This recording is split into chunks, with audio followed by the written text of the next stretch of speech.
All right, today we're jumping into a really cool experiment, one that might just reshape how we think about the future of education in Europe and beyond. I want you to think about something for a second.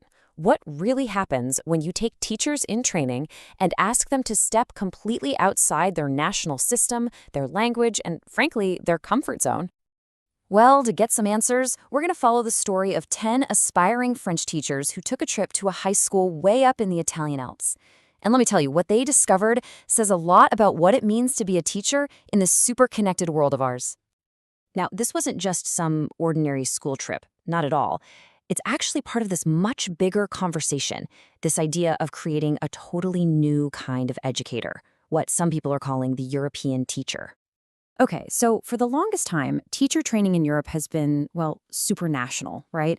You learn to teach French history to French kids or Italian civics to Italian kids. But as our societies get more and more diverse, a lot of people are saying we need a new approach, one that builds a European consciousness, getting students ready to be citizens not just of their own country, but of a wider multicultural community. So what is a European teacher, anyway? Well, according to researcher Michael Schratz, it's a professional who really knows how to navigate these cross-border situations. And the key thing here is, it's not just about knowing a bunch of facts about other countries. It's about having a whole toolkit of intercultural, language, and civic skills. And this idea, it's really built on 5 key pillars. We're talking about a teacher who sees themselves as both, say, Spanish and European. Someone who really gets and values multiculturalism, can communicate in more than one language, and sees their job as something bigger than just their own country's borders. It's a whole different way of thinking. Okay, so that's the theory. But how do you actually create a teacher like that? Well, that brings us right back to our story in the Italian Alps, where this very idea was put to the test. So, meet our test subjects, so to speak. We've got 10 French master students, all training to become history and geography teachers. They've packed their bags and headed to a high school in a small Italian town called Varese. And on the other side, 65 Italian high schoolers. But, and this is a huge detail, their school is in the Aosta Valley.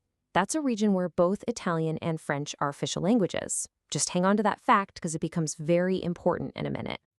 So how did the researchers track what was happening? Well, they were pretty clever about it. They checked in at 3 key points. They interviewed the students before they even left, gathered more info while they were there, and then gave them a final questionnaire when they got back. It gives us this really clear before, during, and after picture. And believe me, it was quite a journey. This experience didn't just add a new line to their resumes. It completely rewired how they saw themselves as professionals. You can pretty much map out their whole emotional arc. They started off feeling nervous and unsure.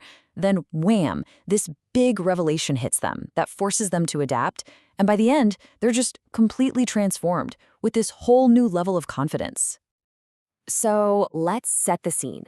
Before this trip, these were bright, up-and-coming teachers, for sure. But their world was, pretty contained. None of them had ever studied abroad. Their language skills were just okay. And they were kind of hesitant about this whole European identity idea. A career outside of France, it wasn't really on their radar. And then, the moment happened.